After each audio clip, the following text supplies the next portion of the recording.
Hey, so this is Project 12, the last one of the semester. Wow, it's been some tough times. Anywho, this project was actually fun. In the beginning, I wasn't sure what kind of identity to take because I've never been the type of person that wishes they were someone else or that regrets the past or anything like that. So it was difficult for me to think of someone to be. And like I said, I never grew up wanting to be anything other than what I am today. So that was a little bit challenging, but I kind of thought outside the box, and I thought it would be fun to be what we in Spanish call a chola, which is like it's hilarious. I'm sorry. It's like a Latino version of a gangster girl, and they are used. This is so stereotypical, but it was just really fun for me. I'm sorry. Usually they are, the gangsters. I mean, they do what they do. They claim their sides. I didn't really get into that whole aspect, but they're more like careless and free. And I've been told I'm like very uptight a little bit, so I thought that would be like an interesting persona to take. I don't do drugs, I don't do drugs, so I'm like so not into none of that. So I was like, okay, let me experience that for a little bit. I didn't try anything, but I kind of took the things that they were doing in a way. The day that I actually made my profile was 420, which a lot of people know as I guess National Get High Day or Smoke Weed Day or something like that. So yeah, so I guess that was a perfect day for doing this gangsta girl chola persona, and it worked out. Like I said, I guess I got a little bit into my own gangster side. I thought back into songs I would like hear in the streets, and I guess it's some people I knew that would hear. I posted a couple songs, a couple artists, and then I got a whole bunch of pictures that were like that were cool that I would think they would like, and then what else did I do? I did a MySpace, and I did my whole profile inspired by this persona that I was taking. Usually they're like really sporty and stuff. Not sporty in the sense that they go to events, but they're like die-hard whatever fans. In this case, this girl was die-hard Raiders fan, so my profile was all Raiders. And then we got a couple pictures of different things. You'll see it.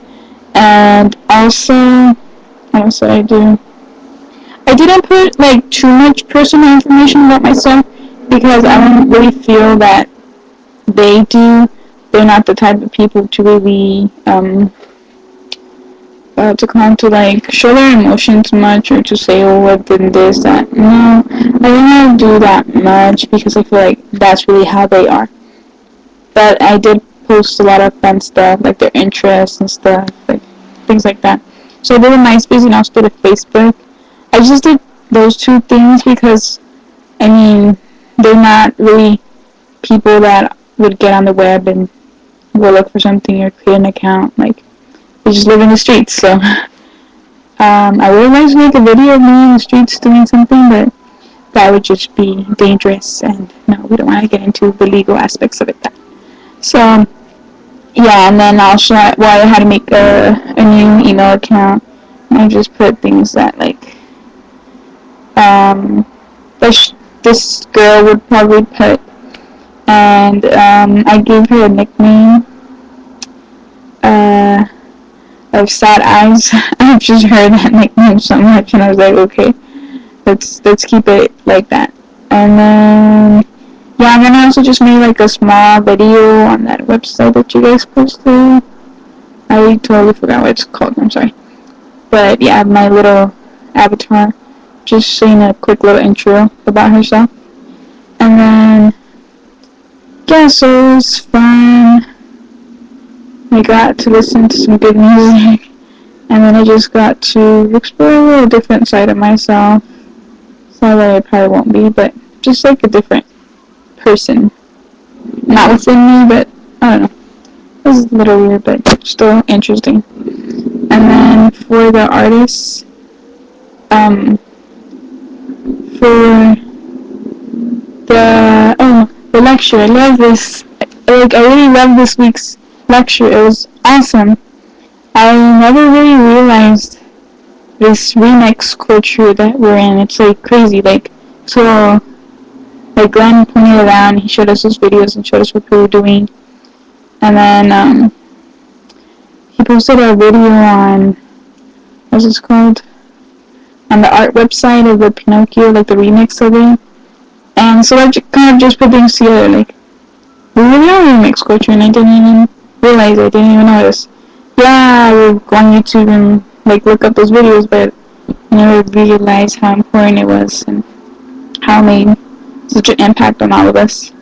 But it was so interesting how these things, like, especially with the whole Brat Pack thing, like, it shows what kind of society we're living in, how we're more into the web and stuff. But not only does that, like you said, not only does it show how your individual character is, but also shows, everyone that's around you and how we all get along together. And we're sort of different but same in the same way, and we still interact. So, I just thought that was great, and it was so fun to watch those videos, because I love that Phoenix song. So that was pretty awesome. And yeah, it's just weird. I would never think of that, like, the remix culture. And then after I saw those videos and stuff, like, I just wanted to show it to everyone, because I didn't realize it, so I was like, okay, if I know, I know what else knows. And then I showed it to my boyfriend. He kind of was like that. He was like, what was about it? I was like, boo. But then I showed it to my sister, and then she made a strong point about it. She's like, yeah, it's cool, they're doing stuff, those things. She's like, but no one's original anymore. Everyone's just remixing the same stuff. And I was like, you're right, you have a point, but that's good because it gives that thing, the original work, like, exposure.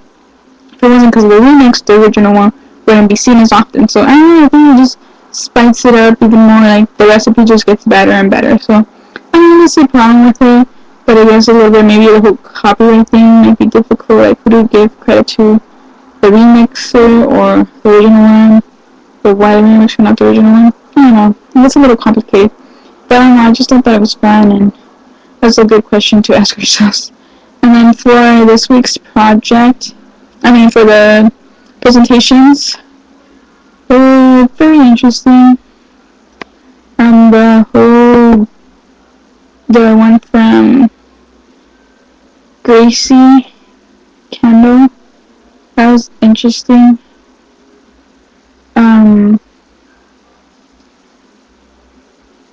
It's kind of, I don't know, like, I always like to keep, I guess, keep things real. Like, if I go online, I don't change anything about myself. Like, I love leaving everything out in the open. I think it's, I don't know, like, it says something about yourself, but I guess in her case, like, she doesn't feel comfortable with herself, and the only way she can is to changing her appearance, which, to me, appearance isn't everything. It really isn't. I think there's more to a person than that. But I guess I understand, like, why she would do it. I guess going second life to create something that you want, that you can't have, or, I don't know, it's a little weird, but I did like that she made that video that they showed us during the presentation about, like, body image. Yeah, especially us living here in LA, like, we constantly see people with stuff done, boobies done, Botox, nose jobs. Yeah, I'm self-conscious about it, but the media and people around us did put a lot of pressure to look a certain way. So it was good that she shed light on that. But what she's doing is kind of contradicting herself in the same way, because she's changing herself on Second Life. She's not being the real person that she is. She's not really accepting herself. So that just bothered me a little bit, but I don't know, it's just my personal opinion on that. And the other artist, Andrei Yaropolsky, his art was very interesting. I loved it. It was so colorful. I liked how they put everything together. They brought out the color, the life of his work. And unfortunately, I don't think I've ever seen any of his work. But I love his quote, "Feel no art, viva LA." That's awesome.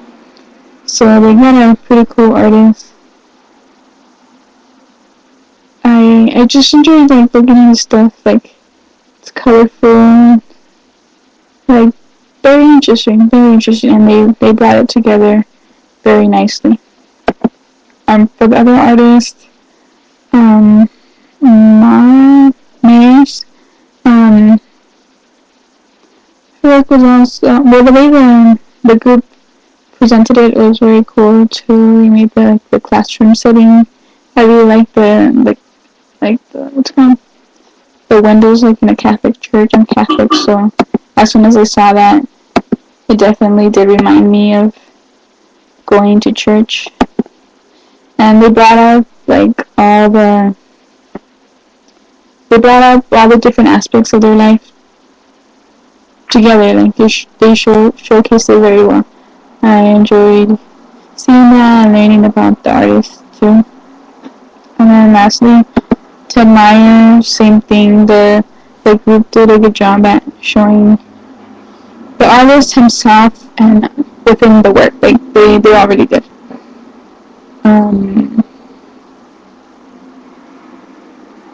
It was like one of the questions was, did you know what they made for Ted Meyer was, did you know what the meaning of his pictures would have been, like having to do with bones? I said no, because you can't assume what something means. You can't make prejudgment without knowing. So I didn't know, but of course a whole bunch of different ideas came through my head when I saw these things. They did seem a little bit dark, but again, it was conveying a message, so it was difficult to know without knowing anything of the artist. But again, it does keep your mind going, makes you think about what that really means.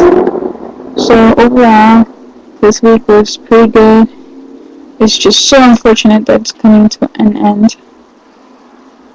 But yeah, so our virtual installations are going to be coming up soon, so I can't wait to share that. Nice talking to the camera. Bye.